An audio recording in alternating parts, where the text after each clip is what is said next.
ሰላም እንዴት አላችሁ? የኢትዮ ታይምስ ቤተሰቦቻችን ለሰዓቱ የተመረጡ አዳዲስ መረጃዎችን ይዘንላችሁ ቀርበናል። ከመረጃዎቻችሁ መካከልም በአዲስ አበባ ሽሮ ሜዳ ተብሎ በሚጠራው አካባቢ በአንድ ወጣት ላይ በፖሊስ የተፈጸመ ግድያ በርካቶችን አስቆጥቷል። ሟቹ ወጣት ተገኝ ባልቻ ወይም ኦሮሮ ይባላል። የአካባቢው ነዋሪዎች፣ የቅርብ ወዳጆቹና ጓደኞቹ ይህ ወጣት የታወቀ የአገር ባህል ልብስ ነጋዴ ነበር የሚል መልእክት አስተላልፈዋል። ብዙዎችንም እጅግ ከባድ ሀዘን ላይ ጥሏል።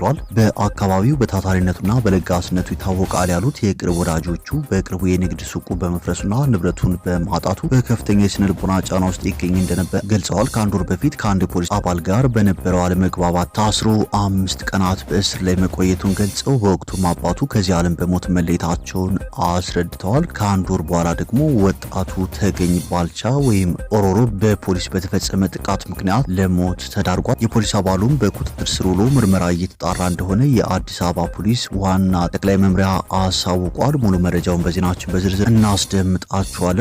በረከት ገበሬዋን ጨምሮ 4 ግለሰቦች የኢትዮጵያ ፌዴራል ፖሊስ በወንጀል እየፈለጓቸው ነው የሚል መግለጫ አውጥቷል። መግለጫው በወጣ በደቂቃዎች ልዩነትም በረከት ወርቁ ወይም በረከት ገበሬዋ በመባል የምትታወቀው ግለሰብ በወንጀል መፈለጓን ተከትሎ ከባድ ወንጀላዎች የሰነዘረችበት ምላሽ ሰጥታለች። ግለሰቧ ከእርሻ ስራዋ ወጥታ ወደ ወርቅ ማዕድን ዘርፍ መግባቷን እንደምትቆጭ ገልጻ 8 ሚሊዮን ብር ሀገር አሳጣሽ መባሏን በማጣጣል እናንተ ራሳችሁ ከ15 ሚሊዮን ብር በላይ ወስዳችሁብኛል ስትል ስማቸውን ያልጠቀሰቻቸውን አካላት ወንጀላ አቅርባባቸዋለች። በዝርዝር የምንመለከተው ሌላኛው ርዕሰ መረጃችን ነው። ከነዚህ መረጃዎች በተጨማሪ ሱዳን በኢትዮጵያ አዋሳኝ ድንበሮች ላይ ተጨማሪ ወታደራዊ ኃይል እንዳሰማራች መገለጹ፣ የትግራይ ክልል ምክር ቤት በቅርቡ እንደገና ፕሬዝዳንት አድርጎ የመረጣቸው ዶክተር ደብረጽዮን ገብረ ሚካኤል የመጀመሪያውን የካቢኔ ስብሰባ በመምራት በይፋ ስራ እንደጀመሩ መገለጹ፣ ጉዳያችን እየታየ ያለው በፍርድ ቤት ሳይሆን በፖለቲከኞች ጠረጴዛ በመሆኑ ከእንግዲህ ፍርድ ቤት አንቀርብም ሲሉ የፖለቲካ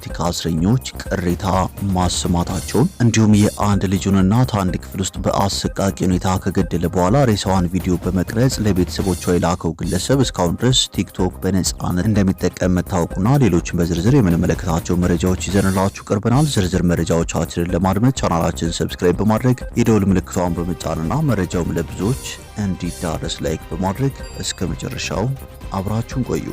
30% በነፃ ቦሌ መድኃኔዓለም ላይ የተናጠል ካርታ ያለቀላቸው ለንግድ ሱቆቻችን በጣም በአጭር ጊዜ ውስጥ የሚረከቡት እነዚህን ሱቆቻችን ለመጨረሻ ጊዜ ዲስካውንት አውጥተንላችኋል።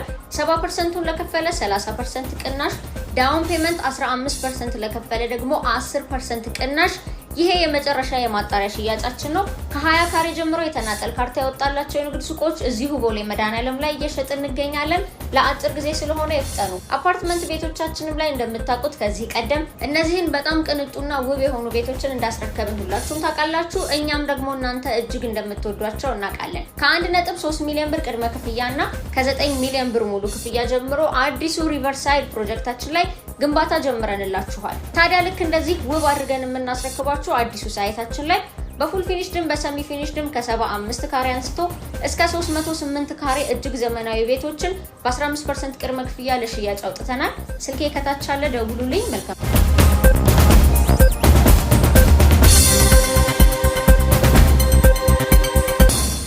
ወደ መጀመሪያው መረጃችን ስናልፍ በአዲስ አበባ ሽሮ ሜዳ ተብሎ በሚጠራው አካባቢ በአንድ ወጣት ላይ በፖሊስ የተፈጸመ ግድያ በርካቶችን አስቆጥቷል። ሟች ወጣት ተገኝ ባልቻ ወይም ኦሮሮ ይባላል። የአካባቢው ነዋሪዎች፣ የቅርብ ወዳጆቹና ጓደኞቹ ይህ ወጣት የታወቀ የአገር ባህል ነጋዴ እንደነበር ገልጸዋል። በአካባቢው በታታሪነቱና በለጋስነቱ ይታወቃል ያሉት የቅርብ ወዳጆቹ በቅርቡ የንግድ ሱቁ በመፍረሱና ንብረቱን በማጣቱ በከፍተኛ የስነ ልቦና ጫና ውስጥ ይገኝ እንደነበርም ገልጸዋል። ከአንድ ወር በፊት ከአንድ ፖሊስ አባል ጋር በነበረው አለመግባባት ታስሮ ለ5 ቀናት በእስር ላይ መቆየቱን ገልጸው በወቅቱም አባቱ ከዚህ ዓለም በሞት መለየታቸውን አስረድተዋል። ወጣት ኦሮሮ በትናንትናው ዕለት ለጥያቄ ትፈልጋለህ ተብሎ በፓትሮል ተጭኖ ወደ ፖሊስ ጣቢያ ከደረሰ በኋላ ቀደም ሲል አለመግባባት የነበረው ያው የፖሊስ አባል በጣቢያው ደጃፍ ላይ 4 ጥይቶች በመተኮስ ሕይወቱ እንዲያልፍ ማድረጉን አስረድተዋል። ይህ አሳዛኝ ክስተት በአካባቢው ነዋሪዎች ዘንድ ከፍተኛ ቁጣና ሐዘን የቀሰቀሰ ሲሆን በተለይም የሟች እናት የአባቱን ሞት ተከትሎ ከደረሰባቸው ሐዘን ሳያገግሙ ልጃቸውን ማጣታቸው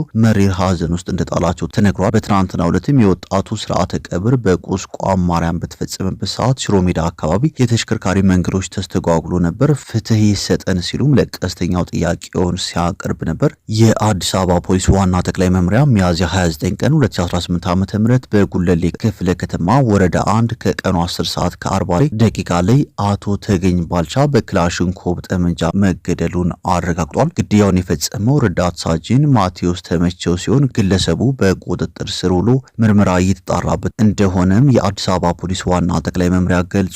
ፖሊስ አደረኩት ባለው ምርመራ ከዚህ ቀደም በሟችና በፖሊስ አባሉ መካከል ጠብ ተፈጥሮ አቶ ተገኝ በፖሊስ ላይ ባደረሰው ጉዳት ታስሮ በዋስ ተለቋል ሲል አስታውሷል። ይህ በእንዲህ እንዳለ በዕለቱ ሟች በሌላ ወንጀል ተጠርጥረው በፖሊስ ተይዞ ወደ ፖሊስ ጣቢያ ከሄዱ በኋላ ከመኪና ወርዶ ወደ ውስጥ እንዲገባ ሲጠየቅ አልገባም በሚል ግብ በመፍጠራቸው በአካባቢው ግርግር አጋጥሞ ነበር ሲል ፖሊስ ገልጿል። ምንም እንኳን ግለሰቡ ከፖሊስ አባላት ጋር ግርግር መፍጠራቸው ተገቢ ባይሆንም የፖሊስ አባሉ የፈጸመው ድርጊት ፍጹም ተቀባይነት የሌለው ኢሰብአዊ ድርጊት ነው። ፖሊስ ከቆመለት ዓላማም በተቃራኒ የተፈጸመ ነው ብሏል። የተፈጸመው ግድያ ተቋሙን የማይወክል መሆኑን የአዲስ አበባ ፖሊስ ዋና ጠቅላይ መምሪያ አስታውቋል። በተጠርጣሪ ላይ የሚፈጸምን መሰል ድርጊቶች አልታገስም፣ የግድያውን የምርመራ ውጤት በቅርቡ ለሕዝብ ይፋ አድርጋለሁ በማለትም የአዲስ አበባ ፖሊስ መግለጫ አውጥቷል። በሌላ መረጃ ደግሞ በማህበራዊ ሚዲያዎች በመንፈሳዊ አገልግሎት የሚታወቀው ኩኔ ደምላሽ የተባለ ወጣት አርባ ምንጭ ከተማ ቱሪስት ሆቴል ምሳ እየበላ ከነበረበት ሚያዝያ 15 ቀን 2018 ዓ.ም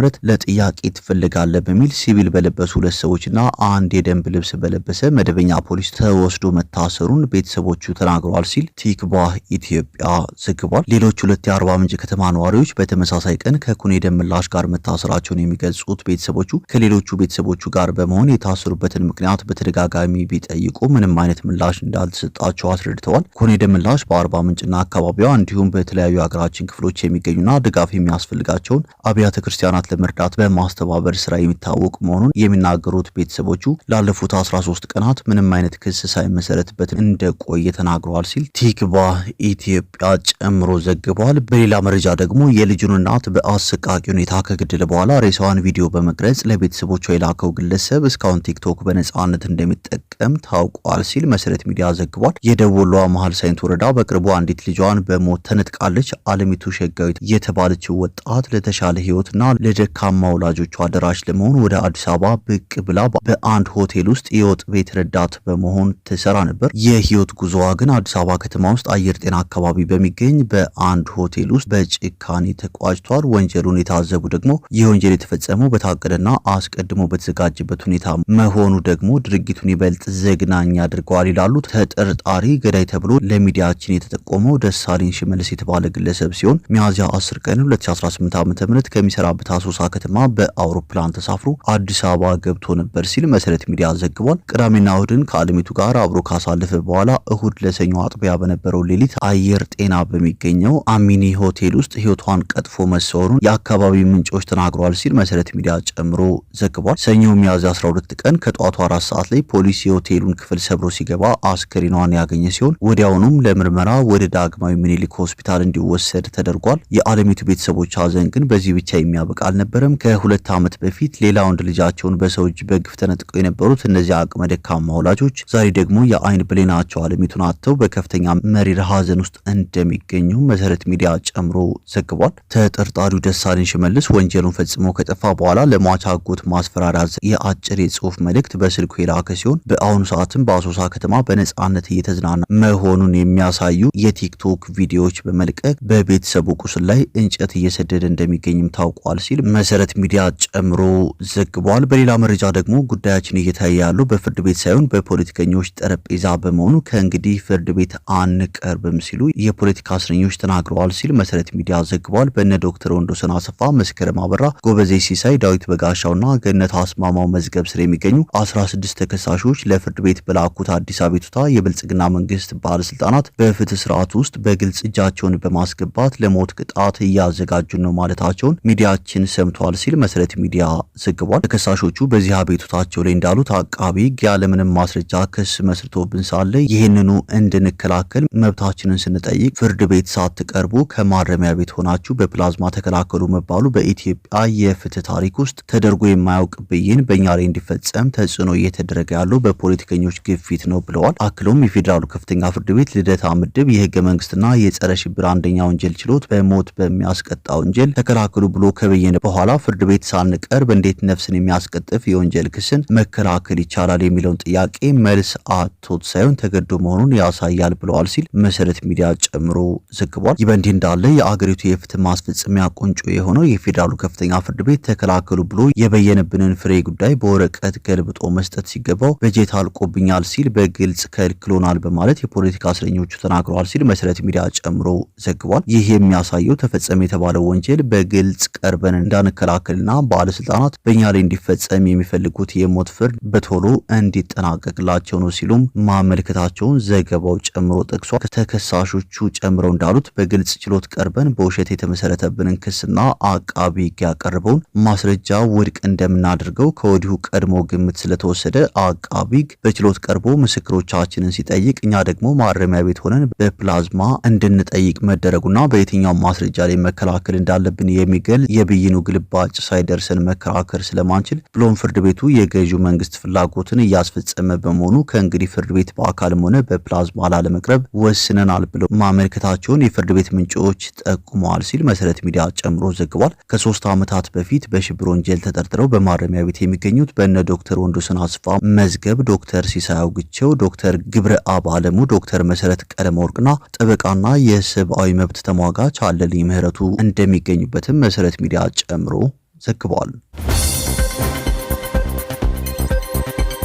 ወደ ቀጣዩ መረጃችን ስናልፍ የትግራይ ክልል ምክር ቤት በቅርቡ እንደገና ፕሬዝዳንት አድርጎ የመረጣቸው ዶክተር ደብረጽዮን ገብረ ሚካኤል በዛሬው ዕለት የመጀመሪያውን የካቢኔ ስብሰባ በመምራት በይፋ ስራ መጀመራቸው ተገልጿል። ስብሰባው በመቀሌ ከተማ በሚገኘው የፕሬዝዳንት ጽህፈት ቤት ደጀን አዳራሽ ውስጥ ነው የተካሄደው። የምክር ቤቱ ዳግም መቋቋም በፌዴራል መንግስቱ እውቅና ከተሰጠው የትግራይ ጊዜያዊ አስተዳደር ጋር የፖለቲካ ውጥረት መፍጠሩን ብዙዎች በመግለጽ ላይ ይገኛሉ። ይህ በእንዲህ እንዳለን ባለፈው ማክሰኞ ሚያዝያ 27 ቀን 2018 ዓ.ም ነባር ምክር ቤትና መንግስት መልሻለሁ ያለውና ዶክተር ደብረጽዮን ገብረ ሚካኤልን የክልሉ ፕሬዝዳንት አድርጎ የሰየመው ህወሓት ትናንት በዶክተር ደብረጽዮን መሪነት በክልሉ የፕሬዝዳንት ጽህፈት ቤት የመጀመሪያውን የካቢኔ ስብሰባ ማካሄዱን ተከትሎ የጊዜያዊ አስተዳደሩ ፕሬዝዳንት በቅርብ ቀናት የተፈጠረው ሁኔታን ተከትሎ ሊመጣ የሚችለው ጉዳትን ለማስቀረት ችግሩን በጋራ ውይይትና መግባባት ለመፍታት የቀረበውን ጥሪ ወደ ጎን በመተው የተመረጥኩት እኔ ነኝ የሚል አካል ሚያዝያ 30 ቀን 2018 ዓ.ም የጸጥታ አካላት ጥበቃ ተሰጥቶት በጊዜያዊ አስተዳደሩ የመሰብሰቢያ አዳራሽ የካቢኔ ስብሰባ ጀምሯል ሲል በሌተናል ጀነራል ታደሰ ወረደ የሚመራው የጊዜያዊ አስተዳደሩ ፕሬዝዳንት ገልጸዋል። መግለጫው በማስከተልም ይህ ተግባር ቀጣይ አደገኛ መንገድ የተጀመረበት ቀን ስለሆነ በዚሁ ምክንያት ለሚከተለው አደጋ ሁሉ የጊዜያዊ አስተዳደሩን ስልጣን በጉልበት በመያዝ ላይ ያለ ኃይል መሆኑን እገልጻለሁ ሲሉ ሌተናል ጀነራል ታደሰ ወረደ አክለዋል። በዶክተር ደብረጽዮን ገብረ ሚካኤል መሪነት የተከናወነው የካቢኔ ስብሰባ በዜና ማሰራጫዎች መዘገቡን ተከትሎ ትናንት ዓርብ ሚያዝያ 30 ቀን 2018 ዓ.ም ከቀኑ 5 ሰዓት ተኩል ለሁለተኛ ጊዜ የውጊያ ጄት አውሮፕላን በመቀሌ ከተማ ሰማይ ላይ መታየቱንም ቲክቫህ ኢትዮጵያ ዘግቧል። ይህ በእንዲህ እንዳለም በትግራይ ክልል 6000 ድርጅቶች ተዘግተው 100,000 ሰራተኞች መበተናቸው ተሰምተዋል። በትግራይ ክልል ከጦርነቱ በፊት ተቋቁሞ ይንቀሳቀሱ የነበሩ 95 በመቶ የሚሆኑ የንግድ ድርጅቶችና ኢንዱስትሪዎች መውደማቸውን የክልሉ ኢንዱስትሪ ቢሮ ይፋ አድርገዋል። በሌላ መረጃ ደግሞ ሱዳን በኢትዮጵያ አዋሳኝ ድንበሮች ላይ ተጨማሪ ወታደራዊ ኃይል አሰማርታለች። በኢትዮጵያና በሱዳን ድንበር አካባቢ ያለው ወታደራዊ ውጥረት በከፍተኛ ሁኔታ ማገርሸቱን ተከትሎ የሱዳን ጦር በብሉ ናይል ግዛትና በአወዛጋቢው አልፋሻጋ አካባቢዎች ተጨማሪ ኃይልና ዘመናዊ የአየር መከላከያ መሳሪያዎችን እያሰማራ መሆኑ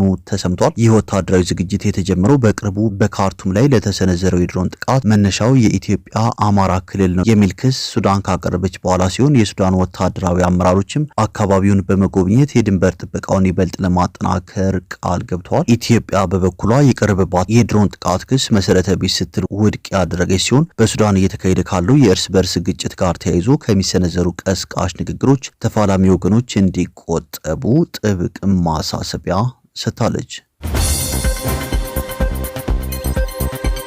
ወደ መጨረሻው መረጃችን ስናልፍ የኢትዮጵያ ፌዴራል ፖሊስ በረከት ገበሬዋን ጨምሮ ሌሎች 3 ሰዎችን በወንጀል እየፈለኩ ነው የሚል መግለጫ አውጥቷል። ይህንን ተከትሎም በበረከት ወርቁ ወይም በረከት ገበሬዋና በፌዴራል ፖሊስ መካከል ያለው ውጥረት አይሏል። በረከት ወርቁ ወይም በረከት ገበሬዋ በወንጀል መፈለጓን ተከትሎ ከባድ ወንጀላዎችን የሰነዘረችበትን ምላሽ ሰጥታለች። ግለሰቧ ከእርሻ ስራ ወጥታ ወደ ወርቅ ማዕድን ዘርፍ መግባቷን እንደምትቆጭ ገልጻ ኢትዮጵያን 8 ሚሊዮን ብር አሳጣሽ መባሏን በማጣጣል እናንተ ራሳችሁ ከ15 ሚሊዮን ብር በላይ ወስዳችሁብኛል ስትል ስማቸውን ያልጠቀሰቻቸውን አካላት ወንጅላለች። በተጨማሪም የተፈቀደላትን ነዳጅ እንዳልወሰደችና ሌሎች አካላት ሽጠው እንደበሉት በመጥቀስ ድርጊቱ እሷን ከመንገድ ለማስወገድ የተጠነሰሰ ሴራ እንደሆነ ገልጻለች። ግለሰቧ በረከት ወርቁ ወይም በረከት ገበሬዋ አብሮት ስሙ የተጠቀሰው አቡሽ አየለ 28 የሚደርሱ የወርቅ ማውጫዎች ያሉትና ለብሔራዊ ባንክ በኩንታል ወርቅ የሚያስገባ መሆኑን በመጥቀስ በወርቅና ነዳጅ ዘርፍ ያሉ ጥቂት ቡድኖች ሌሎች ተወዳዳሪዎች እንዲወገዱ እያደረጉ ነው ስትል ተናግራለች። ግለሰቧ መጨረሻውን አብረን እናያለን በሚል መልእክት ምላሿን የደመደመችው በረከት ወርቁ ከዚህ ድርጊት ጀርባ ያሉ ግለሰቦች እጃቸውን እንዲሰበስቡ አሳስባለች። በአሁኑ ሰዓትም ጉዳዩ በፖሊስ የክትትል ሂደትና በግለሰቧ የመከላከል ምላሽ መካከል ሆኖ ከፍተኛ ህዝባዊ ትኩረትን እየሳበ ይገኛል።